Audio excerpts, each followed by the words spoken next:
ఉండడం గురుగారు. సరే, స్త్రీ కాబట్టి వివాహం చేసుకుంది అంటారు. ఇదే స్థానంలో పురుషుణ్ణి ఆ ఇల్లాలు చాలా ప్రేమగా చూసుకున్నది అనుకుందాం. ఎంత ప్రేమ అంటే అంత ప్రేమ నచ్చింది. ఆ భర్త ఎలా కావాలంటే అలా నడుచుకుంది, బతికింది. 18 నెలలే, సంవత్సరాలనే బతికింది ఆ తల్లి. సంవత్సరాలకు అకారణంగా చనిపోయింది. ఇప్పుడు ఆ పురుషుడు మరొక వివాహం చేసుకోవడమా, తన జ్ఞాపకాలతో ఉండడమా, లేకపోతే తను కూడా చనిపోవడం, ఏది అంటారు?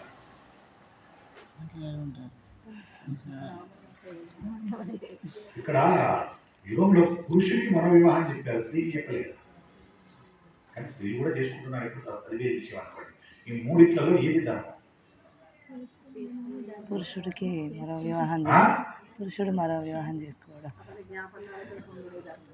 జ్ఞాపకాలతో ఉండడం మంచిదా? తల్లిదండ్రులు ఎవరు తీసుకోవాలి గురువారు? వాళ్ళ అత్త మామని. అబద్ధం ఆడకండి, నిజం చెప్పండి. ఆ సంవత్సరాల జ్ఞాపకాలతో ఆయనకు 100 ఏళ్ల జీవితం ఉంది అనుకున్నాం ఉదాహరణ.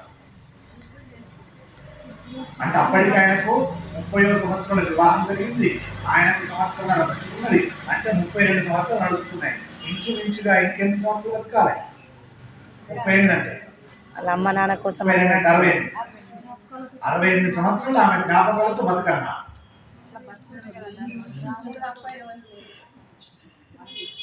అర్థమైందా? హనుమ ఎందుకు ఈ మాట అన్నాడు అర్థమైందా? రాముడు తప్ప మరెవరు ఉండరు. ఉండొచ్చు, ఉండొచ్చు, ధర్మాన్ని పట్టుకుంటూ ఉండొచ్చు. స్త్రీ అయినా పురుషుడైనా ఉండొచ్చు. ఎప్పుడు? రామాయణం చదివితే ఉండొచ్చు. రాముడే ఉన్నాడట, నేనెందుకు ఉండకూడదని పురుషుడు అనుకోవచ్చు.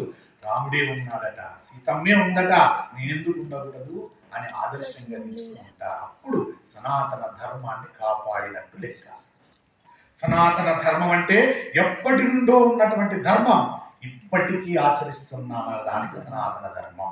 అది ఆచరించాలంటే రామాయణం చదవాలి, రామాయణ గ్రంథాలు ఉండాలి. ఇప్పుడు చెప్పండి, 600 పెద్ద లెక్క. ప్రతి అర్థానికి 600 పెద్దదవుతుందా చిన్నదవుతుందా? చిన్నదవుతుంది. ప్రతి ధర్మ సూక్ష్మానికి 600 చిన్నదవుతుందా పెద్దదవుతుందా? చిన్నదవుతుంది. అసలు ఎంత పెట్టి కొనొచ్చు అంటారు ఈ గ్రంథానికి? డబ్బులతో ఆత్మస్ఫూర్తిగా చెప్పండి, త్రికరణ శుద్ధిగా చెప్పండి. వేల కట్టలేనిది గురుగారు. ఎంత పెట్టి కొనొచ్చు? సరే, వెల కట్టుకుందాం. మన ధర్మం ప్రకారం కలియుగంలో పుట్టాం కాబట్టి వెల కడదాం. ఎంత కట్టచ్చు?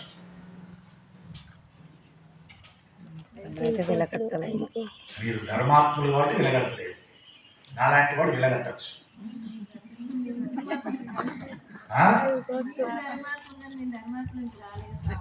అందుకే వెలగట్టలేదు కదా, మీరు ధర్మాత్ములు కాబట్టి వెలగడుతున్నారు.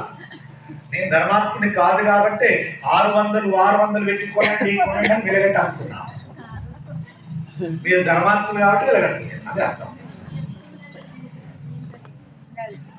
అంటే రామచంద్రమూర్తి ఎంత గొప్ప స్థానాన్ని పొందాడు చూడండి. ఎలా ఉన్నాడు చూడండి, అంత తదీప్యమానంగా నిరంతరము కూడా. ఎలా గుర్తుపెట్టాడు ఇది హనుమ? సీతమ్మ తల్లి 10 నెలల కాలము రాముడు పక్క లేకున్నా రాముడు ఉన్నాడని నిరంతరము తలుస్తుంది. ఇలాంటి ఇల్లాలను దూరం చేసుకొని రాముడు ఎలా ఉండగలిగాడు అసలు? అంటే అది రాముడు తప్ప ఇంకొకరు ఉండలేమంటారు. ఇంకొకరు ఉండాలంటే రామాయణము చదవాలి, రామాయణాన్ని చదివితూ ఉండగలుగుతాడు. ఒక్క ఆ పనికి కోసం కాదండి, బాగా కోపంగా ఉన్నవాడు కూడా రామాయణం చదివితే కోపాన్ని ఎలా నిగ్రహించుకోవచ్చో చెబుతుంది. బాగా తాగి తినేవాడు కూడా రోజొక్క పేజీ చదవమను, రోజు తాగమను. రోజు తాగే అలవాటు ఉంది కదా, రోజు తాగమను. ఎలా?